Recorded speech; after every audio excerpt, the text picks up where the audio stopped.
Que atividade física é algo maravilhoso, é algo muito produtivo para a saúde mental e para a qualidade de vida, em termos gerais, é algo que todo mundo já sabe.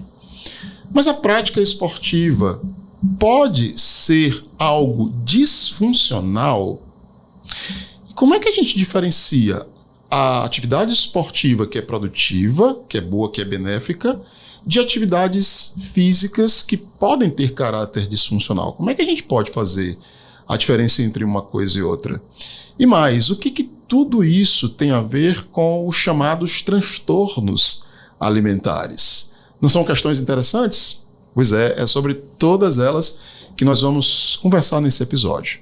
Para conversar com a gente sobre tudo isso, eu estou recebendo aqui Amanda Brito, estudante de psicologia, triatleta e que vai comentar um pouco sobre a sua própria experiência pessoal com tudo isso. Eu sou Paulo Nascimento, sou psicólogo, sou professor. Não sai daí não, porque esse episódio está muito interessante.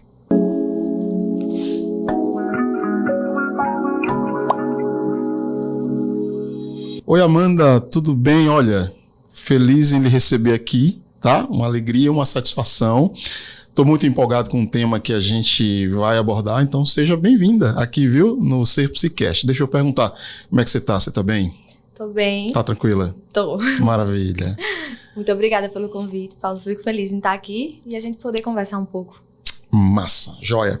Amanda, vamos começar assim com apresentações, o pessoal que está nos acompanhando. Esse podcast é um podcast que está no YouTube e no Spotify, né? Então tem gente nos vendo e tem gente apenas nos ouvindo. Vamos te conhecer um pouquinho melhor, né? Conta aqui um pouco para nós o que é que você faz, um pouco da tua formação, o que é que você faz profissionalmente. Você é estudante de psicologia, né? Sou. Então vai contar pra gente aí como é que tá essa formação, em que período você tá. Se apresente aí para nós em termos gerais. Tá. Me chamo Amanda, tenho 30 anos, sou advogada de formação, com o sonho de ser não praticante daqui a um tempo. Sim. E sou graduanda em psicologia. Estou no 7º período e estudo no SESMAC. Você quer transicionar do direito para psicologia, é isso? Quero dar baixa na minha OAB. Você trabalha então, você é advogada militante nesse momento? Você está atuando? Então, eu atuo em alguns casos, poucos, eu trabalho mais numa parte administrativa mesmo. Certo. Então eu não tenho que estar naquele contato com processual direto. Eu ia te perguntar em que área do direito, né? Você estava... Eu tenho especialização em direito tributário, mas não Sim. é com o que eu trabalho atualmente. Entendi. Mas por que, Amanda, essa vontade de transicionar do direito para psicologia? Então... É uma questão existencial de reencontrar ou de encontrar a sua verdadeira vocação, alguma coisa assim? Então, a minha família paterna toda é do direito, a minha mãe é do direito também, então eu sou filha e neta de juízes, e meu pai teve 5 filhos e nenhum seguiu a carreira dele. Eu sou a filha do meio, mas sou muito apegada ao meu pai, e... Nenhum seguiu direito? Nenhum. Foram para outros? Outros. A minha irmã mais nova também é estudante de psicologia. Sim, sim. A mais velha é médica e o mais velho é biólogo. E o mais novo, ele tem síndrome de Down. Sim. Nosso xodozinho. Mas eu sempre fui muito apegada ao meu pai. E ele sempre foi uma figura muito presente na minha vida. E eu tinha uma ideia de que eu devia isso a ele. Como se fosse... o significado da minha vida fosse dar orgulho ao meu pai. E, enfim... Fiz a faculdade, fiz especialização, estudei para concurso e teve a pandemia. Uhum. E eu sempre fui um pouco insatisfeita com o direito, mas eu sempre gostei de estudar. E eu sempre gostei da parte mais filosófica do direito, do que é o direito, por que o direito existe, Sim. por que obedecemos essa ordem imposta, né? E sempre gostei dessa parte mais filosófica. E quando eu precisei sentar para estudar para a magistratura federal, foi quando teve a pandemia. E aí várias questões que eu não precisava lidar, porque estava atrelada com grupos de estudo, grupos de pesquisa, movimento estudantil, OAB, TCC, todas as coisas que eu não precisei lidar, eu tive que lidar, porque eu estava em casa, com tudo fechado, e a única coisa que eu precisava fazer era estudar. E a psicologia sempre foi muito presente na minha vida. Eu faço terapia desde os 10 anos de idade, quando a minha mãe engravidou dos meus irmãos. Sério? Sério? Minha mãe engravidou dos meus irmãos mais novos e ela me colocou na terapia porque os meus 2 irmãos mais velhos são do primeiro casamento do meu pai. E então eu era sozinha na família nuclear, minha mãe e meu pai. E ela achou que fosse causar um estranhamento. Dar boas-vindas para um casal de gêmeos. E aí me colocou na terapia. E daí eu nunca saí. Na verdade, saí em alguns momentos, retornei. Mas foi algo sempre ali. Sempre presente. Sempre presente. Cheguei a pagar uma matéria de psicologia quando eu estava na UFAL. Teoria da subjetividade. Dei por muitos anos. Essa Paguei disciplina, com a professora substituta. Muito legal. Ela é 1 e 2, né? Teoria da subjetividade 1 e 2. E depois 2. Pois é. Mas eu acho que eu nunca tive muita coragem de ir. E aí, na pandemia, eu me vi com já 10 anos familiarizada com o direito. E precisando fazer uma escolha. E toda vez que eu pensava no futuro, eu pensava que eu seria infeliz. Que eu iria estar ali, possivelmente trabalhando com algo que eu era infeliz, estudando algo que eu tinha a obrigação de estudar e estudava, mas que não me apetecia. E aí eu decidi transicionar. E fiz o vestibular do SESMAC sem falar com meus familiares, só com a minha terapeuta, que foi uma pessoa que me apoiou enormemente. E pronto. Aí contei quando já estava tudo certo. Você é muito jovem. Você disse assim, não parece, nos bastidores aqui a gente conversando, não parece, mas tenho 30 anos. Super, super jovem. Deixa eu te perguntar uma coisa assim. Você já viu um filme? Olha pra onde a gente vai agora. Né? A gente vai pro cinema. Você já viu um filme? Você conhece um filme chamado Sociedade dos Poetas Mortos? Sim. Você viu esse filme? Sim. Ou você... Eu vi. Ah, que bom então. Se você não tivesse visto, eu ia lhe indicar. Né? Porque tem tudo a ver com o que você está falando. Essa coisa do... Você está contando aqui a história de muita gente, né? Assim, eu vou estudar para satisfazer as expectativas do meu pai, da minha mãe, de outra pessoa. E no meio do processo da vida, na caminhada da vida, às vezes esse caminho se bifurca, né? E é uma espécie de reencontro consigo mesmo. Sim. E isso é muito bonito. O Sociedade dos Poetas Mortos fala disso, né? Sim. É uma sociedade de... Bom, não vou não contar. A turma que estiver nos Mas acompanhando. é um filme muito bom, Robin Williams do seu máximo. Maravilhoso, maravilhoso. Mas gostei muito, assim, de ouvir. Você disse que você está no 7º período? 7º período. Já está bem adiantada, né? Como é que tá lá? Tá gostando? Assim? Tô. Agora a gente já vai sabe mais ou menos o que quer fazer com esse diploma? Eu quero ir pra clínica. Eu entrei sabendo que eu ia pra clínica. Sim. Eu quero... Já tem abordagem escolhida? Então, olha, eu vou dizer pra você, eu sempre fui uma pessoa... Quando eu tinha 12 anos, eu já falava que eu ia casar, ter um casal de filhos, um menino ia ser mais velho que a menina pra cuidar da menina. Então, a minha vida inteira sempre foi assim. E aí eu vi que não tinha nada disso. Funcionou. Então, um dos meus processos foi tentar tirar esses focos muito em metas muito rígidas. E eu entrei, claro. Entrei na faculdade já sabendo que queria ir clínica, mas com 2 coisas que caíram em terra, que foi odiar a TCC e que eu queria ir para Gestalt.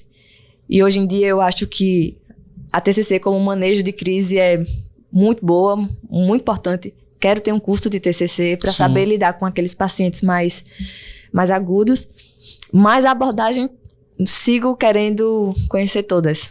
Certo, mas assim, em termos de vou utilizar essa, assim, você ainda está nesse... Acho que sistêmica ou fenomenológica. Excelente. Estará em ótimas mãos. Né? Estará em ótimas mãos. Eu sou terrivelmente contra a ideia de a gente fazer guerra entre abordagens. Eu sou taxativo em relação a isso. Não existe. Todas as abordagens ajudam todas as pessoas. Podem ajudar. Concordo. Todas as pessoas. É bem verdade. Algumas ajudam melhor certos problemas do que outras. Mas todas as abordagens são importantes, são relevantes. E eu faço questão de dizer isso porque essa coisa da guerrinha não acaba isso, né? Não acaba e isso é uma chatice. Mas enfim, que bom que você tem... Mas eu concordo. Afinal, a gente, ao tocar uma alma humana, tem que ser só uma alma humana. Exatamente, perfeito. Bom, gostei. Isso tudo aqui foi só apresentação, viu? O pessoal te conhecer um pouquinho melhor, mas a gente está aqui para falar da relação entre esportes e saúde mental, né? Vamos falar um pouquinho sobre isso? Vamos. O esporte, pelo que a gente já conversou aqui, tem um peso quase que salvador na sua trajetória. Bora começar assim. Claro, você não precisa se expor aqui, se abrir o que você não quiser. Mas como é que esse movimento aconteceu? Quais foram os desafios de saúde mental que você precisou enfrentar para descobrir no esporte algo tão precioso, tão valioso? Na verdade, o esporte sempre foi muito presente na minha vida. Certo. Desde muito nova. Eu já fiz voleibol, Não precisou ter um problema para praticar esporte. Sempre teve ali. Sempre fui muito inserida. Certo. Inclusive, tive que sair de alguns esportes algumas vezes porque queria fazer todos. Já joguei tênis, vôlei, handebol. Enfim. Mas eu também tive muitas questões com o meu corpo. Certo. Nunca me senti muito à vontade no meu próprio corpo, desde muito nova. Mas eu nunca achei que isso fosse um problema. Sim. Desde muito nova também fiz muitas dietas. E isso sempre foi um problema, assim, eu nunca estava satisfeita, em idade até que hoje em dia eu vejo que era muito nova para me preocupar com aquilo. E eu nunca achei que eu tivesse um transtorno ou algo desse tipo. Até que quando eu precisei, na pandemia, enfrentar a questão do direito, eu fui para um psiquiatra. Sim. E eu achava que estava sendo só um problema de angústia, e fui diagnosticada com bulimia. Sério? Eu nunca forcei o vômito. Já tentei, confesso agora. Sim. Mas eu nunca tentei. Até que a minha psiquiatra me explicou que a bulimia não era necessariamente você forçar o vômito seguido de um episódio de compulsão, mas episódios de compulsão seguidos de episódios de restrição. E eu me identifiquei em todos eles. Eu já corri meia maratona completamente em jejum, sem repor nada energeticamente, apenas com água. Já tive um episódio de compulsão que saí pra correr e falei, vou correr até eu me sentir bem. E tive que terminar de correr porque eu tava exausta, porque não voltei a me sentir bem. Fazia jejuns longos, já cheguei aí em 27 horas. Restringia vários alimentos sob o argumento de que eles não eram saudáveis e não consumia. Até que tive um diagnóstico que eu tinha transtorno alimentar. E várias peças na minha vida foram fazendo sentido. Fui diagnosticada também com disforia de imagem, por justamente nunca estar satisfeita com o meu corpo. Já cheguei a pesar 43 quilos. E tive amenorreia por causa disso. Fiquei 7 anos sem menstruar. E com 27 anos, me vi em menopausa precoce. Poxa. Então, tive todas essas questões que precisei lidar. E, como eu disse, o esporte sempre esteve presente. Então, ele era a minha válvula de escape. E eu saía pra correr. E na época eu era só corredora. E eu corria muito bem. Sim. Porque eu costumo dizer que eu jogava para baixo do tapete da corrida todas essas questões. E quando eu fechei todos esses diagnósticos, sua menopausa pode ter sido em consequência de tanta restrição alimentar, tantas dietas excessivas. Eu precisei entrar no tratamento hormonal que mulheres na menopausa fazem com 27 anos de idade. Então, precisei tomar estrogênio, géis de progesterona,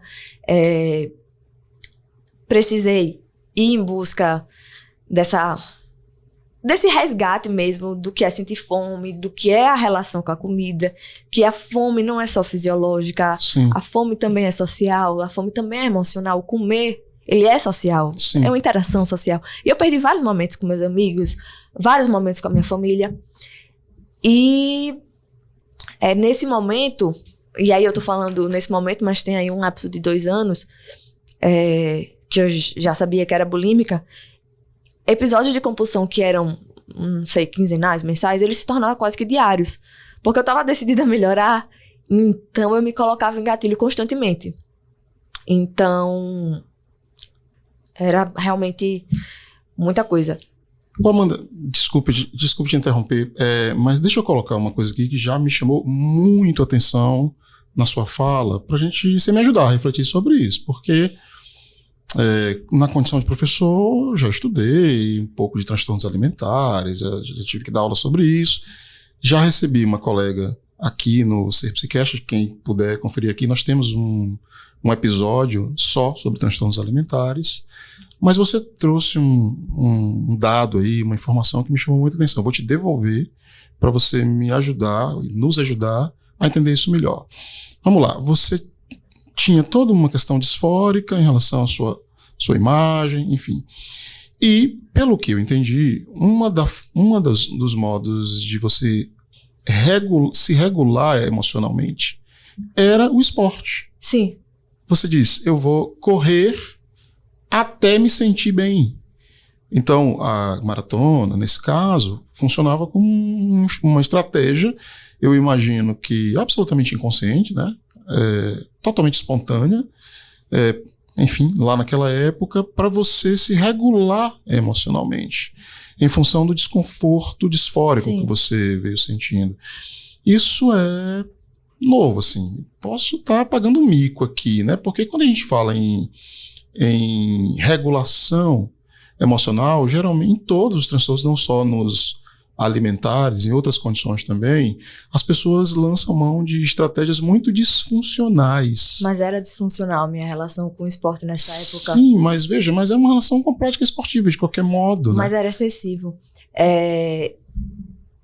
Não sei, você correr 2 horas completamente em jejum, não era uma relação saudável, Sim. sabe? Em 2017, eu fui diagnosticada com uma doença autoimune e eu, no hospital, estava internada, prestes a fazer uma biópsia no rim e fiz exercícios no hospital. Então era uma relação um pouco disfuncional, Sim, um pouco sem limite, entendeu? Claro que eu entendi, mas o que está me chamando a atenção é o seguinte, é que quem te visse de fora... Não. Caramba, ela está correndo uma maratona, uhum. Ela está praticando esporte, é o que todo mundo hoje sabe que é bom. Né? A gente tem também alguns episódios aqui sobre psicologia do esporte, que praticar esporte é bom, que ser sedentário é uma porcaria, que a prática de esporte ajuda a regular a produção de neurotransmissores, né? E tá lá você correndo, é isso que eu quero dizer, né? E ninguém imaginava... Exato, que diferente. Muito. Inclusive, eu fiz um relato recentemente no Instagram, porque ganhei uma prova de triatlo, falando Sim. que ninguém imaginou, as pessoas não imaginam o que eu passei pra estar ali e tal, e agora performando. E chocou muitas pessoas em saber que eu passei por tudo isso. Quando eu fui diagnosticada com bulimia, chocou até meus pais, porque não imaginavam. Recebi muitas mensagens calorosas falando quanto eu sempre parecia uma pessoa muito alegre, muito espontânea, pra estar passando por tudo aquilo, né? Sim. Então, realmente é algo que causa muita estranheza. Exato. Então, não dá pra confiar nos estereótipos, né? Sim. Não dá porque circula os estereótipos. Quem tem transtorno bulímico é assim, é assado. Isso eu acho que acaba se refletindo também na arte. Tem filmes sobre isso que retratam pessoas muito mal, desfiguradas, esqueléticas. E tá lá você correndo uma maratona, só correndo uma maratona, só, né? Fazendo exercício físico no hospital, sério? Como era isso? O que você fazia? Flexão, polichinelo, várias coisas. E assim, era tanto Sim. que eu ia para as consultas acompanhando com meus pais e eles faziam, doutor, mas diga pra ela que ela não pode treinar não, né? E eles já sabiam que eu ia treinar, sabe?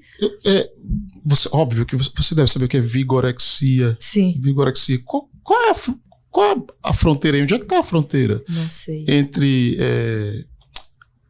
um comportamento para regular as suas emoções, que você fazia exercício físico no hospital, para o que a gente chama de vigorexia. Ou eram, de fato, comportamentos vigoréxicos. Pode ter sido, eu nunca levei isso pra minha psiquiatra, mas pode... Comórbidos. Pode até ser. E é muito engraçado porque quando eu precisei... Eu fiquei frustrada quando eu precisei me readequar a essas condições. Tipo, eu realmente quero melhorar, eu realmente quero levar isso pro resto da minha vida. Não conseguir sentar e fazer uma refeição com a minha família, Sim. com meus amigos. E eu parei de performar, eu parei de correr bem. Porque eu tava tendo episódios quase que diários. Nessa época eu fiquei viciada em soníferos. Então, assim, Rivotril, Zolpidem. Já cheguei a tomar 25 miligramas de Zolpidem, pra você ter uma noção. Tipo, Numa vez, assim, numa tacada? Numa tacada. Você fez uma tentativa de morte. Não, eu fiz pior. Eu peguei o carro de Zolpidem. E eu dormi na direção. E eu não sei como eu tô viva. Foi Deus, assim. Sim. E aí, nessa época, meus pais já estavam separados. Eu morava com meu pai. E eu tive que acordar o meu pai 3 da manhã pra dizer que eu tinha batido o carro dele. Ele ficou, assim, desesperado. E, novamente, ninguém sabia o que eu tava passando, né? Mas eu tenho uma sorte de ter uma rede de apoio muito grande. Meus pais foram maravilhosos comigo. Vou até me emocionar. Meus pais foram maravilhosos. Minha mãe ia pro psiquiatra comigo. Perdi vários amigos nessa época, porque eu não sabia lidar direito. Então eu não conseguia contar pros meus amigos. Eu só não mais falava com eles, não mais saía com eles. E pronto, aí parei de performar. Foi quando eu conheci meu atual namorado. E é muito louco, porque eu sempre li muitas coisas sobre se amar pra amar uma outra pessoa. E eu conheci essa pessoa completamente esvaziada de amor. E eu comecei a me amar a partir do olhar dele. Então, hoje em dia, eu sou uma pessoa completamente autônoma a ele.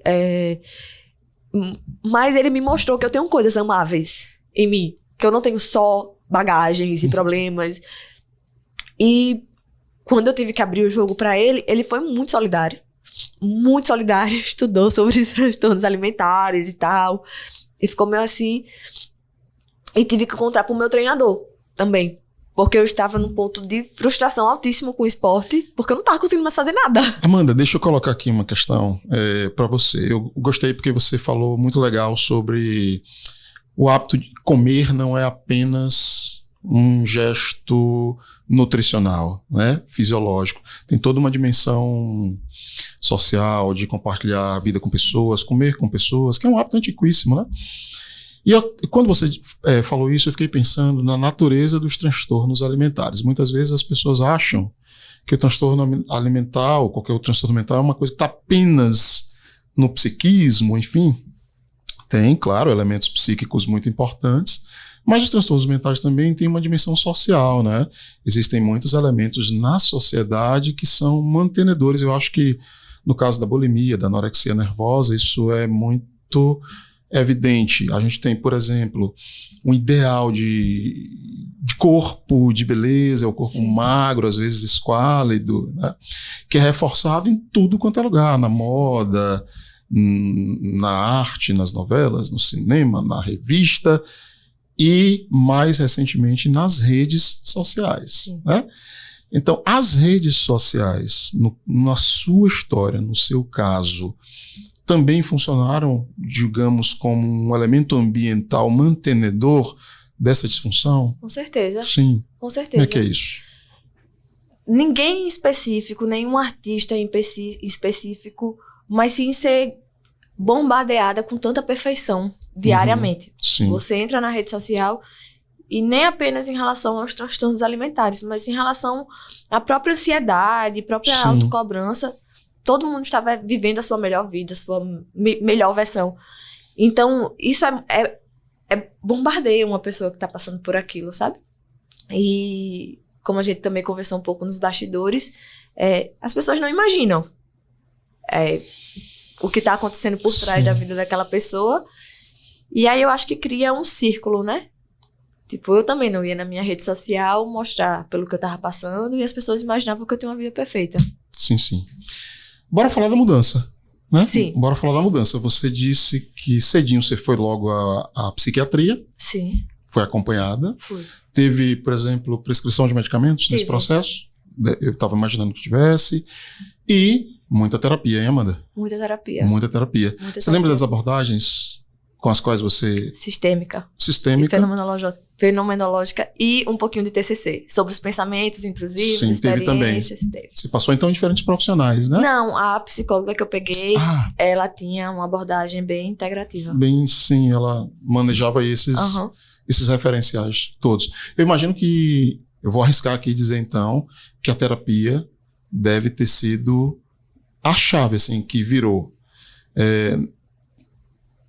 Para você deixar práticas físicas absolutamente disfuncionais, prejudiciais, para começar atividades físicas que até hoje são muito importantes na sua vida. Com certeza. Mas como é que foi esse processo?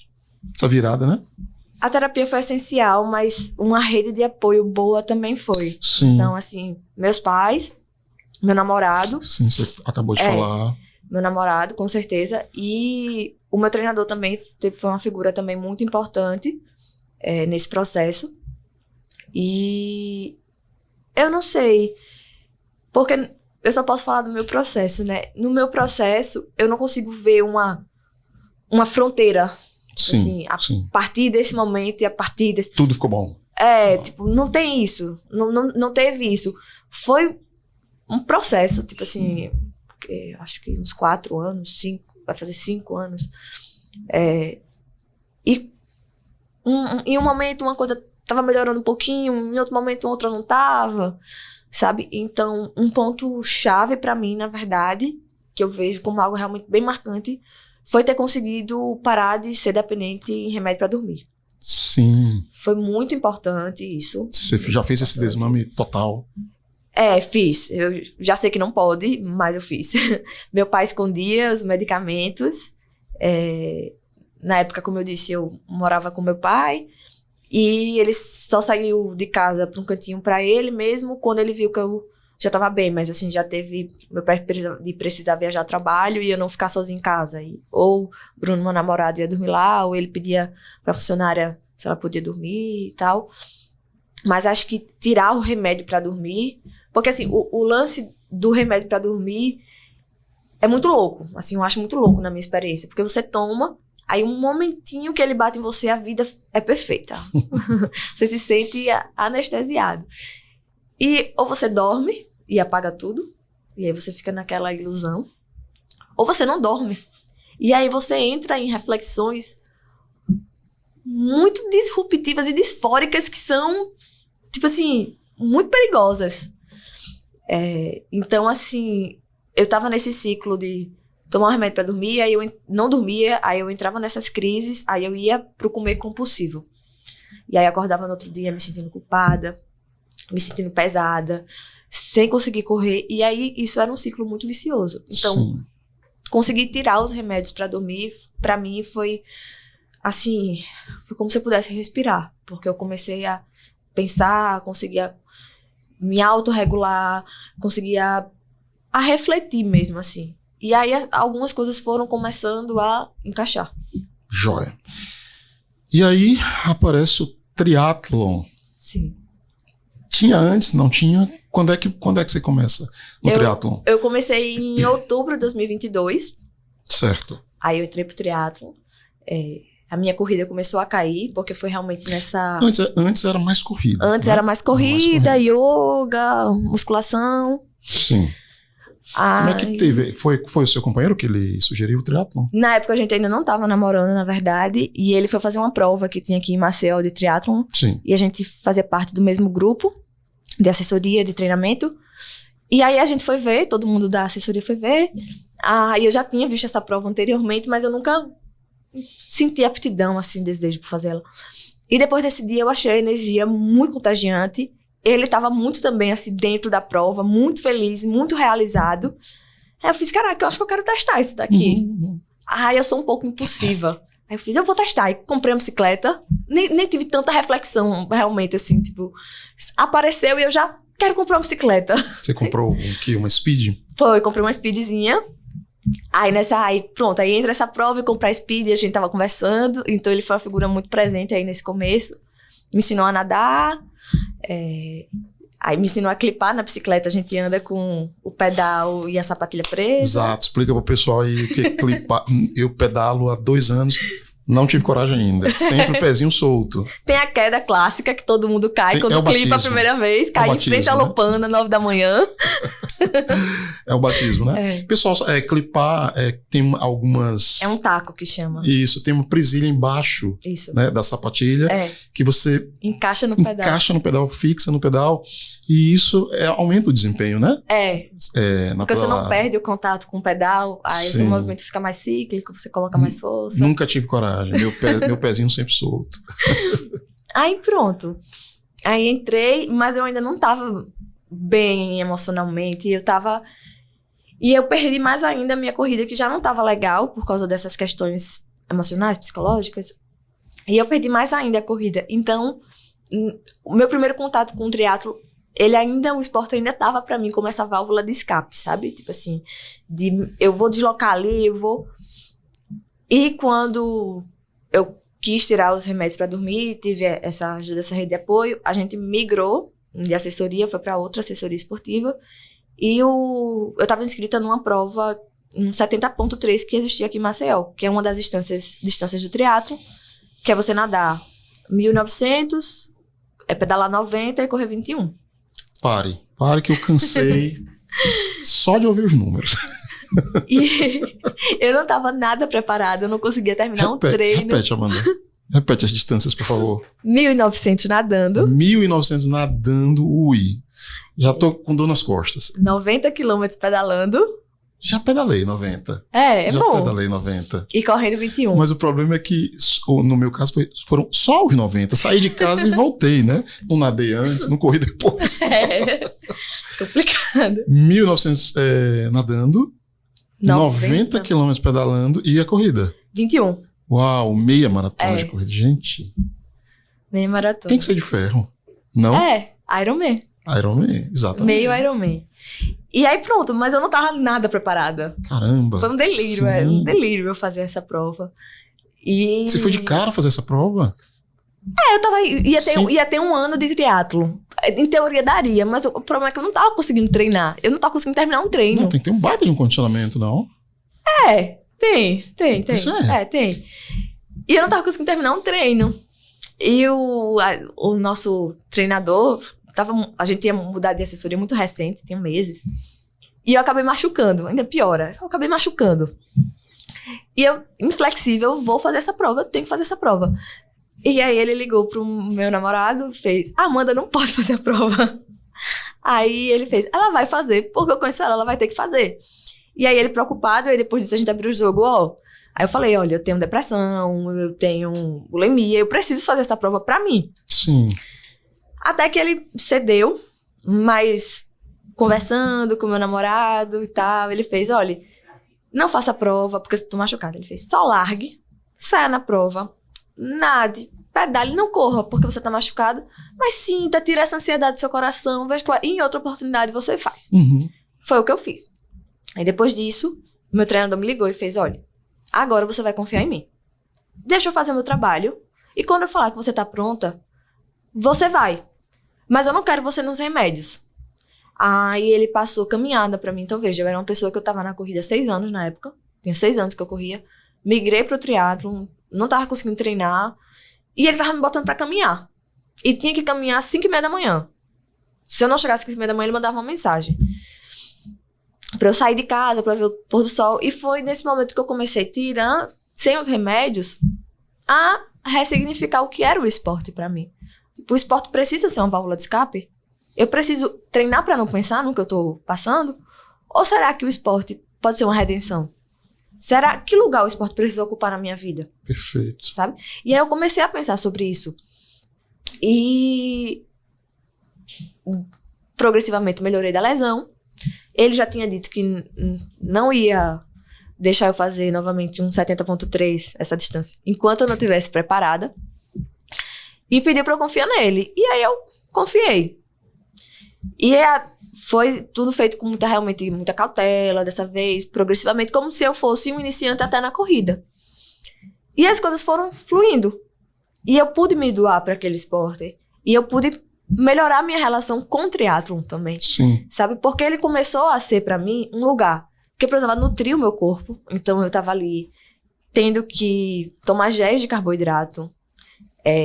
Eu já cheguei a um ponto de contar carboidrato. Eu tinha aplicativo de contar a caloria. E eu comia coisa de tipo, 100 gramas de carboidrato por dia. Hoje é o que eu faço em 1 hora de treino no pedal. 90 gramas de carboidrato. Então, em 1 hora de pedal, eu consumo mais do que eu consumia durante muito tempo, diariamente. Sabe? E a gente faz pedal de 3, 4 horas. E não me importando como o meu corpo estava em termos de o cabelo tá fora do lugar, ai, nessa foto eu tô meio buchudinha, ai, essa celulite apareceu. Tipo, eu parei de pensar sobre como o meu corpo estava, esteticamente, visualmente falando, porque o meu corpo, ele estava me servindo. O meu corpo, ele estava se movimentando, ele estava correndo, ele estava batendo tempos. E por muito tempo eu acreditei que eu nunca ia conseguir ser uma boa atleta se eu não tivesse aquela fixação de precisar treinar, precisar performar. Eu sempre dizia isso. Nunca mais eu vou conseguir fazer 5 em tanto tempo. Nunca mais eu vou conseguir fazer 10 em tanto tempo. E aí, ano passado, as coisas foram se encaixando e foi tudo fluindo e eu tava me alimentando, eu tava dormindo bem. Eu tive que reaprender o que é sentir sono. Eu não sabia o que era ter sono. Sim. Porque chegava um tempo, uma hora que eu já tomava tanto remédio de dormir, que ou eu apagava ou eu tinha compulsão a noite inteira, que eu não sabia o que era sentir sono. Uma coisa besta. E foram ali várias coisas realmente, tipo assim, foi um mundo se abrindo pra mim e foi quando eu realmente comecei a melhorar no esporte, pela relação que eu tive com o esporte. Tipo, entregar um treino bem feito não era tudo pra mim, mas é óbvio, eu gosto de fazer treinos bem feitos. Mas poder estar ali porque eu sou feliz fazendo aquilo e não porque eu preciso daquilo pra não pensar em ser triste. Pra mim, realmente foi transformador. Vou voltar só... Eu vou te fazer outras perguntas sobre isso, mas eu vou voltar só um ponto na questão do sono. Porque hoje todo mundo sabe quão importante é a qualidade do sono na vida, como um todo, né, na saúde mental. E tem tanta gente que faz uso de medicação para o sono em vários contextos. Eu trabalho, a gente estava aqui conversando nos bastidores, eu disse para você, eu trabalho com pacientes com dependência química e eles tomam muito remédio para o sono, né? E eu insisto com a turma, olha, são paliativos. Mesmo porque esse sono induzido pela medicação, ele não é o sono natural. Não. Ele não tem as mesmas propriedades reparadoras do sono natural, especialmente quando você vai lá na última fase, né, a fase 4 do sono, que é o sono REM. Então, eu sempre digo a eles que é exatamente o que você fez. Use a medicação paliativamente, reorganize a sua vida, seus hábitos, inclua inclusive atividade física, para que você gradativamente deixe a medicação. Foi exatamente o que você fez. E hoje você está dormindo tranquilona. Oxe, durmo demais. Inclusive, eu levei uma chamada do meu treinador, final do ano passado, porque a gente emendou 2 provas de triatlon. E aí, eu dormi muito depois da prova, acho que cansado. O corpo vem de um ciclo longo, aí quer descansar. Aí, 3 semanas antes da última prova, ele liga e fez: olha, eu deixei você dormir demais. Mas agora, bora. Porque eu já tava, tipo assim, querendo treinar na esteira, acordar a hora que fosse, sabe? Porque realmente eu resgatei essa minha relação com o dormir. Sim. Você falou, voltando para as questões da sua formação, eu já estou visualizando aqui a futura psicóloga, né? Amanda Brito, você nunca pensou não em trabalhar, pelo menos no trabalho de conclusão de curso, ou sei lá, em outro tipo de pesquisa, com psicologia do esporte? Sim. Porque o seu caso é tão interessante, né? Penso bastante. Inclusive, eu migrei para a terapia do esporte, meu terapeuta é terapeuta do esporte. Ah, sim. E... Você continua hoje na terapia? Sim. Na verdade, agora a gente deu uma pequena pausa, mas a gente vai voltar. Sim. Ele é um cara fenomenal. E ele me disse uma coisa várias coisas que eu nunca esqueci, mas uma delas é bom quando você larga numa prova quando já ganhou. E é isso que eu sinto. Como é? Peraí, de novo. A melhor vitória A melhor vitória é quando você vai pra prova sabendo que já ganhou. Que você já ganhou. E eu já ganhei. Tipo, é isso pra mim hoje em dia. Eu ganhei a minha vida de volta. A minha felicidade de volta. A minha relação com o meu corpo de volta. O alimentar de volta. O social de volta. Então, pra mim, eu já ganhei. Sabe?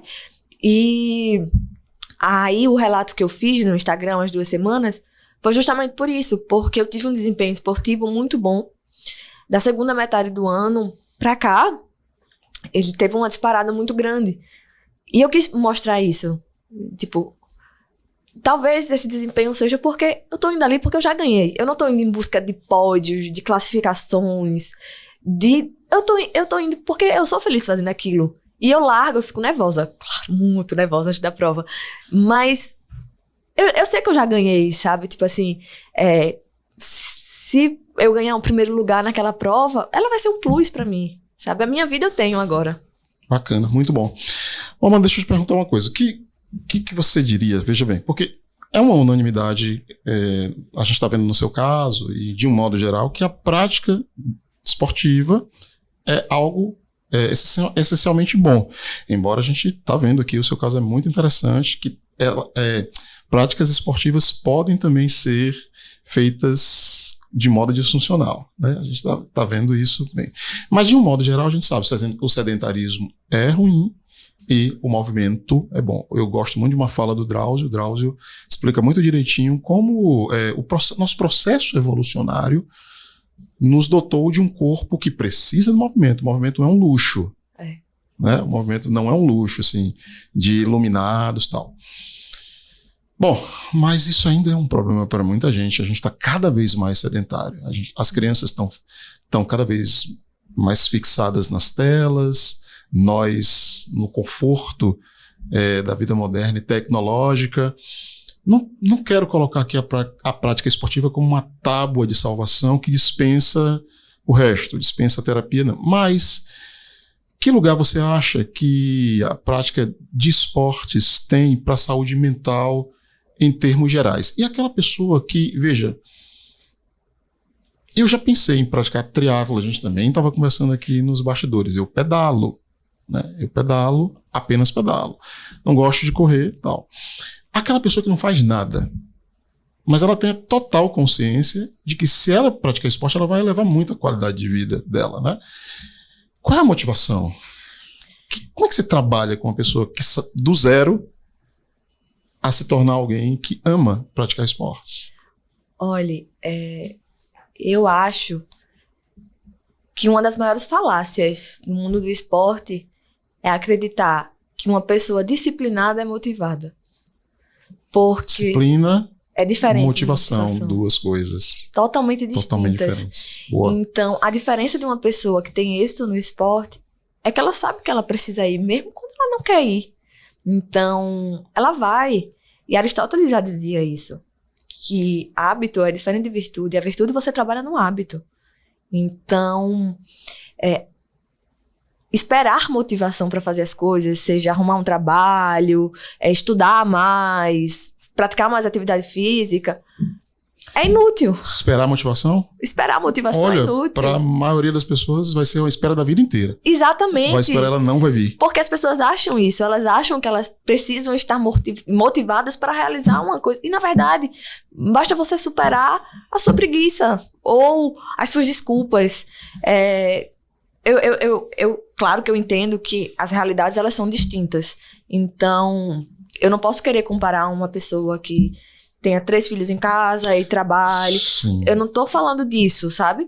Mas bora trabalhar com o que a gente tem. Talvez a sua realidade não seja pedalar os 90 quilômetros que nem eu pedalo. Mas a sua realidade, será que não é dar uma caminhada na praia? Dar uma volta no quarteirão? Marcar um racha com seus amigos? Sabe? Porque se você ficar esperando que você vai ficar inspirado, motivado, você não vai. Sabe? Eu tenho preguiça quase todos os dias, pra ser sincera. Então, realmente, eu acho que é você colocar o propósito na frente. Tipo assim, sim. Sabe? Qual é o seu propósito? Eu me propus a colocar 30 minutos de atividade física diariamente. Coloca 15 no horário do almoço e 15 quando você chegar do trabalho. Sim. Sabe? Sim, mas não espera você ficar motivado. Adorei a tua resposta, gostei, porque você não encaixotou, você não está falando de uma fórmula universal para todas as pessoas. Vou dar um exemplo aqui. A gente tem que pensar nas diferenças de classe, por exemplo. Você não vai ficar constrangida com o que eu vou dizer. Não é todo mundo, por exemplo, que vai conseguir aderir ao triatlon. É um esporte, claro, é elitista. As inscrições são caras, as bicicletas são caras. As bikes. Justamente, mas existem tantos esportes, tantas coisas que podem ser feitas. E muita coisa de graça. Muita coisa de graça. Muita coisa de graça. Todo mundo hoje tem um celular. Né? E o celular a internet está lotada de coisa que não vale nada, mas de muita coisa boa também. Tem muitos aplicativos gratuitos de... E deixa só por favor. Um adendo. Fazer aula em casa, que eu tô dizendo. Botar no YouTube. Ao invés de ficar vendo bobagem no YouTube, bota bons professores. Me deu vontade de falar um aqui que eu gosto muito. Vou falar, eu sigo ele. É o Zanon Macedo. Não conheço. É um professor de educação física e eu faço uns exercícios em casa. Em casa. Com o Zanon Macedo, no YouTube. É muito Todos bacana. os dias. E tem vários. A Adidas tem aplicativo gratuito, a Nike tem aplicativo gratuito. Tem vários no YouTube também. Mas eu ia te falar um exemplo de uma amiga minha. Ela é dona de um restaurante aqui em Maceió. E ela disse, acho que terça-feira, a gente tava jantando, ela disse que na confraternização da firma ano passado, eles colocaram a brincadeira de fazer 5 quilômetros. E ela colocou como prêmio para os funcionários R$500. 5 quilômetros. Correndo ou caminhando? Correndo. A corrida da empresa, do restaurante. Ia ser a confraternização. E o prêmio ia ser R$500. Então. Ela disse que os funcionários se motivaram, começaram a praticar exercício físico. O restaurante dela é próximo da orla. Ela disse que, isso ficou neles. Ela entrou em contato com um amigo que também é educador físico. Ele fez uma planilhinha falando como fazer mais ou menos para eles. E ela disse que hoje em dia vários largam de lá antes de voltar para casa, dão um trotezinho na orla, ou alguns pegam um horário de almoço para fazer coisa lá. Porque eles já viram a qualidade de vida que eles tiveram com aquilo. Com algo que é 20, meia horinha, sabe? Sim. Eu acho muito legal. Eu moro num bairro muito popular aqui em Maceió e tá se difundindo a questão das academias populares. Né? Então lá no meu bairro chegou uma dessas academias e eu inclusive já entrei lá no aplicativo para ver como é que faz. Você doa um quilo de alimento, né? Funciona assim, você tem que doar um quilo de alimento, leite e tal. Mas acho muito bacana porque todos os horários que eu passo, ela tá cheinha. Gente de todas as idades. Então, não tem desculpa nem. Quem quiser fazer academia, não consigo pagar academia. Não sei se isso se aplica, acho que não é uma realidade de todos os municípios brasileiros, mas pelo menos nesse que nós moramos, muitos bairros em Maceió receberam ultimamente, né, esse projeto, que é um projeto, uma coisa fantástica, criada pela administração municipal. Não se trata disso, não. É uma questão da política pública de saúde. Porque está vinculada ao SUS, né? Então, hoje, o resumo é o seguinte: hoje não tem nenhuma desculpa para ninguém ser absolutamente sedentário, a não ser a sua própria preguiça. Sim, exatamente. Eu acho também que um problema muito grande é a comparação com o outro. A gente comentou das redes sociais, então isso tem muito. Eu entro na rede social, aí eu vejo que aquela pessoa que tá correndo, ela tá com o melhor tênis que tem no mercado, com a melhor bicicleta, com o melhor óculos de natação, e eu acho que eu preciso daqueles equipamentos para poder estar inserido naquele meio esportivo. E não é verdade, você não precisa daquilo, sabe? Você só precisa começar a encaixar a sua realidade. Talvez você trabalhe, você não consiga fazer um Ironman, você não consiga nadar 13.800, pedalar 180 e correr 42. Mas você consegue te trazer saúde. Você consegue ir ali, dar uma volta no quarteirão. Até um momento de lazer com seus filhos, talvez. Sim. Chama eles pra bater uma bola, jogar um vôlei. Sabe? Só essas pequenas coisas. Fazer uma outra consultoria aqui. Vou aproveitar você aqui. Eu sou psicólogo, você é estudante, mas eu vou fazer a consultoria com você. Amanda, eu pedalo. Tá? Então, assim, se fosse entrar hoje no triatlo, não precisaria nem comprar a bike. Já tem a bike. Mas não é uma speed. É uma mountain bike. Veja, é possível a qualquer pessoa, assim, nunca praticou. Eu estou te fazendo essa pergunta porque eu, particularmente, tenho um encanto gigante pelo triatlon, sabe? A ideia de praticar o triatlon, ela existe aqui nesse coração, assim, sabe? Eu tenho alguns amigos que fazem.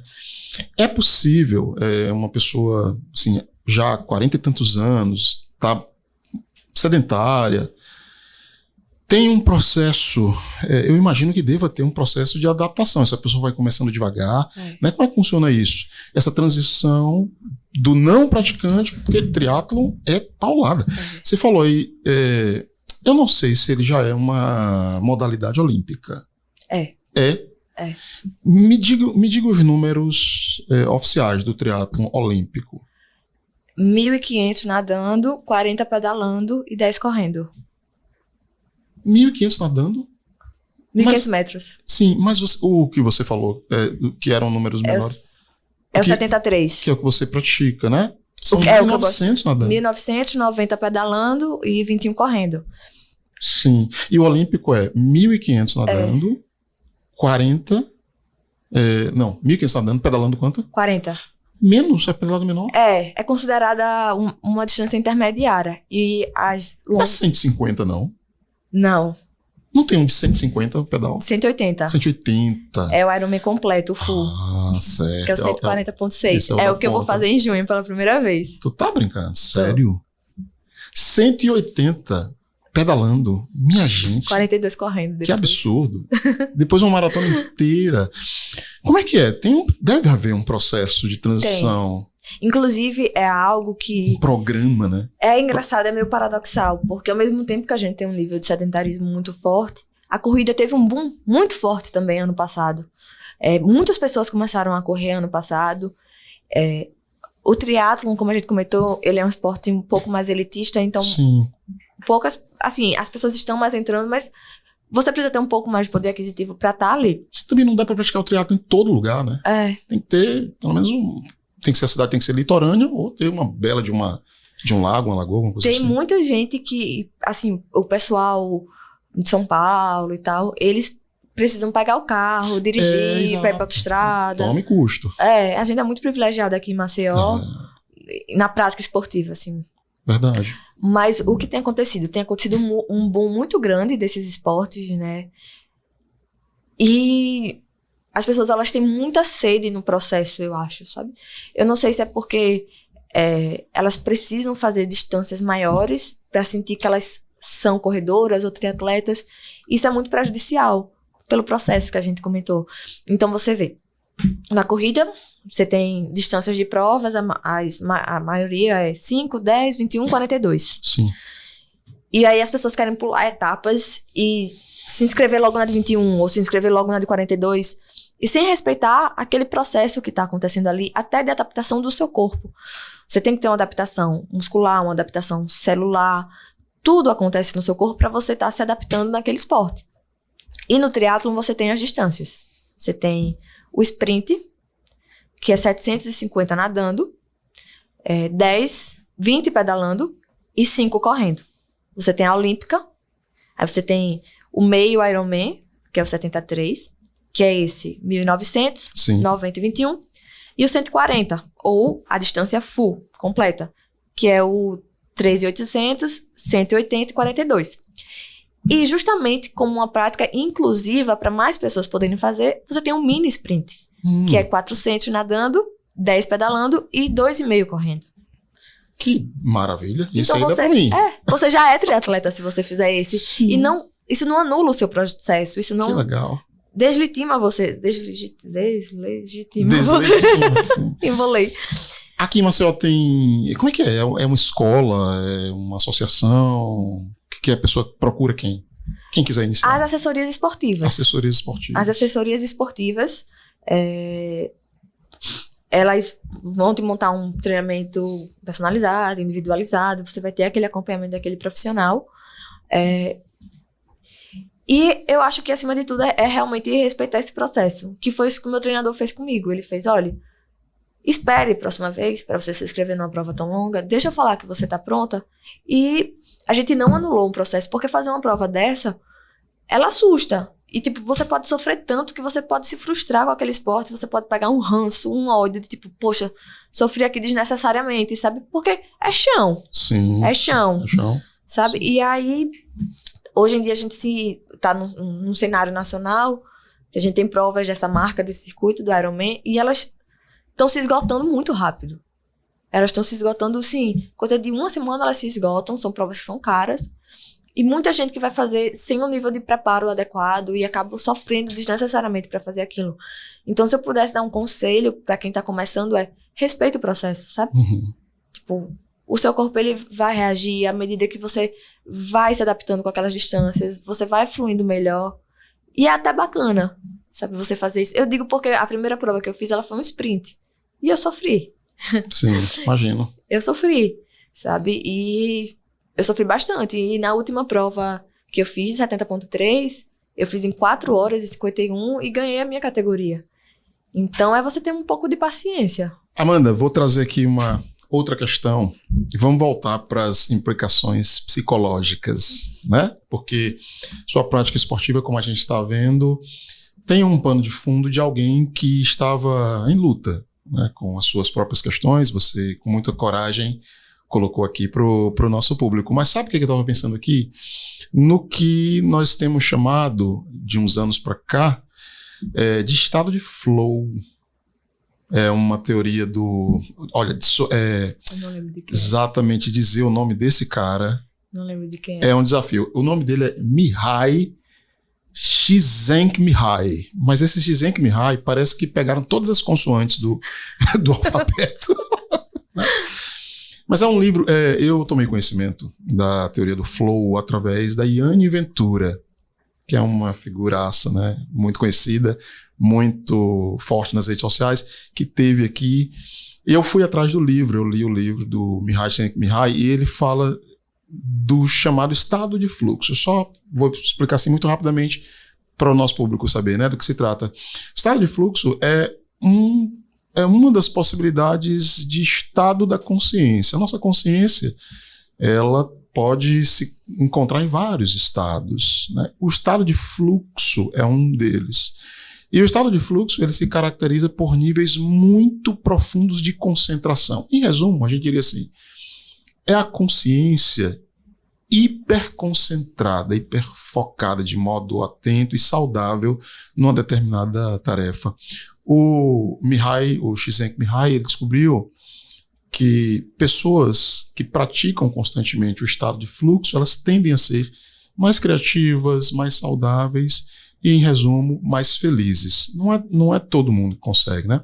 Então ele vai falar, os artistas, na hora, por exemplo, de escrever é um ato de estado de fluxo, pintar uma tela. E é verdade, você escuta esses relatos, alguns deles dizem assim, olha, eu não sinto nem o tempo passar enquanto estou pintando, ou enquanto estou escrevendo, ou enquanto estou tocando música. E o Csikszentmihalyi vai dizer que a prática de esportes também é uma dessas modalidades do indivíduo entrar em estado de fluxo. Eu percebo isso ao pedalar. Quando eu estou pedalando, eu entro num estado de consciência que, de fato, o tempo parece que pausa, sabe?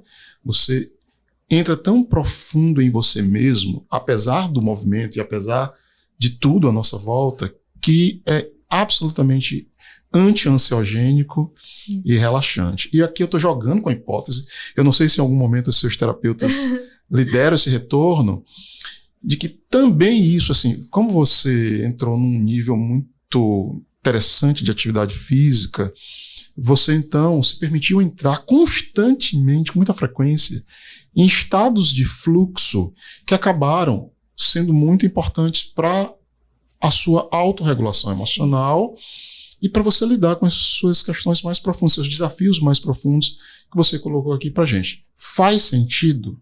Faz. Olha só, depois que acabar aqui o podcast, eu vou querer o pagamento dessa sessão. Tô te dando aqui um feedback terapêutico. Tô brincando. Faz sentido? Faz sentido? Totalmente. E eu vejo isso muito nitidamente, já tinha conversado com o meu terapeuta sobre isso. Na verdade, é em competição. Sim. É em competição. Porque eu sou uma pessoa muito ansiosa, né? Tenho ainda vários ansiedade, é normal. E acho que é o que faz o esporte valer a pena, aquele friozinho na barriga, antes de largar e tal. E penso nos inúmeros cenários que podem acontecer numa prova dessa. Ter pânico na água, alguém te dá uma pisada na cara, pneu furar. Eita. Não consegui correr. E eu fico assim até eu ouvir a sirenezinha da largada. E depois, eu não sei mais o que acontece. E ao mesmo tempo parece que eu pensei tanta coisa e passou tão pouco tempo, ou que eu não pensei nada. É como se eu sóisse. E aí se torna quase que automático e meditativo. O corpo vai. Se eu estiver nadando, os braços estão indo, as pernas estão batendo. Se eu estiver pedalando, a perna tá girando, se eu estiver correndo, tá indo ali. Mas aquilo dali tá automático, mecanizado, e a minha mente tá... Então eu sinto bastante isso. E tudo é como se tudo desligasse. Então, toda aquela minha vozinha que fica... Você vai quebrar, o pneu vai furar, o que é que eu vou fazer se o pneu furar? Tudo aquilo dali some. E deixa de ser uma possibilidade. As coisas só vão. Pois é, a gente está falando, o Mihaly não chega a fazer essa reflexão, mas a gente está falando, primeiro a descrição que você está fazendo bate assim, exatamente com o que ele descreve enquanto atividade de fluxo, estado de fluxo proveniente de atividades esportivas. Assim. Então, exatamente o que você está falando é o que ele diz lá no livro, né? As sensações subjetivas que a gente tem quando a gente está no estado de fluxo.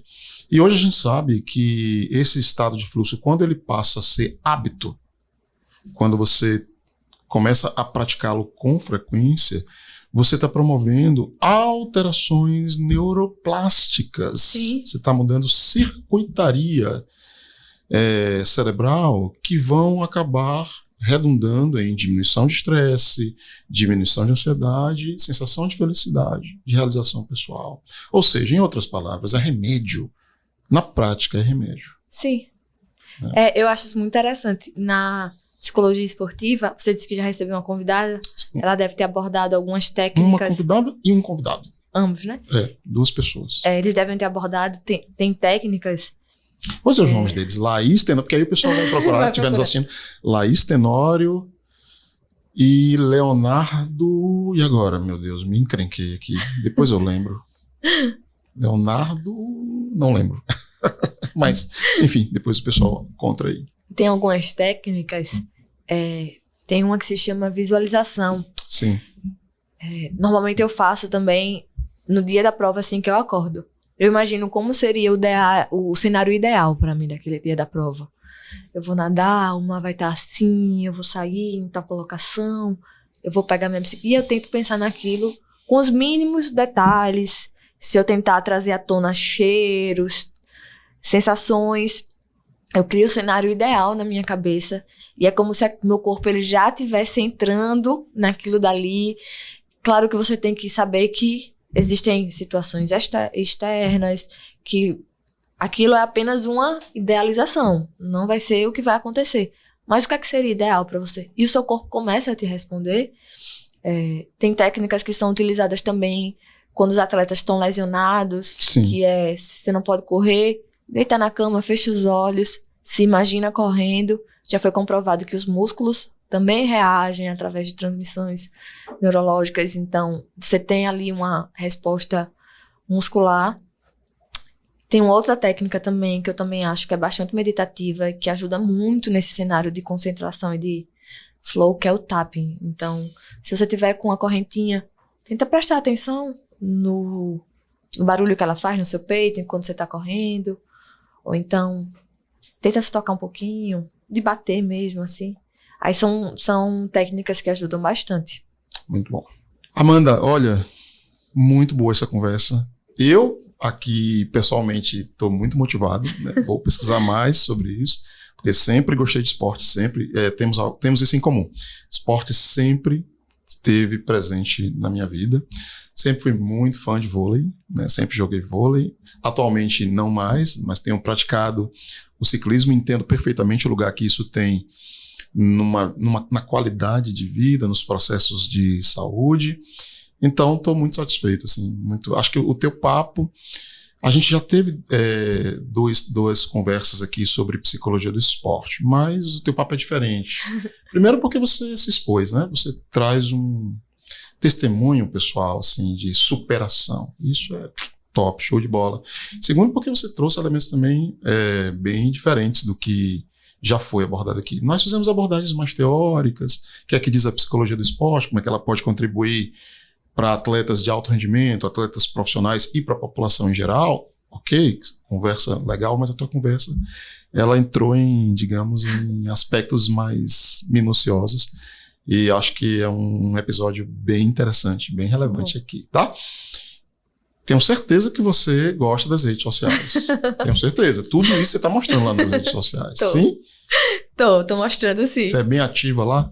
Sou bem ativa, posto Sim. bastante meus cachorrinhos e muito minha rotina de treinos. Agora eu tô em preparação pro full, pro Ironman completo, em junho. Eu tô mostrando um pouco dos treinos lá e depois vai ser o Mundial de 70.3 na Espanha, que também vou mostrar um pouquinho das preparações. Você vai para o Mundial Vou. representando... Como é isso? É porque em provas de triatlon, você tem do Ironman, da marca Ironman, você tem o Mundial. O Mundial completo é em Kona e em Nice. Um ano masculino, Não, mas um ano você feminino. pode se inscrever Não, você ganha vaga. individualmente? Não. Como é? Cada prova tem um número de vagas determinado por categoria. Aí você tem que ganhar a vaga e se inscrever. Entendi. Quando tá previsto para quando? Quando é? Dia 8 de novembro. Ah, desse ano? Aham. Na Espanha. Na Espanha. Buena Então, suerte. Nem sei se mostrarei. existe isso em espanhol. Mostrarei a preparação. Tá bom, tá bom. Qual que é o teu Instagram? Amanda A. Brito. De novo, Amanda? Amanda A. Brito. Amanda Abrito, pessoal da edição vai colocar. E você coloca toda essa rotina lá.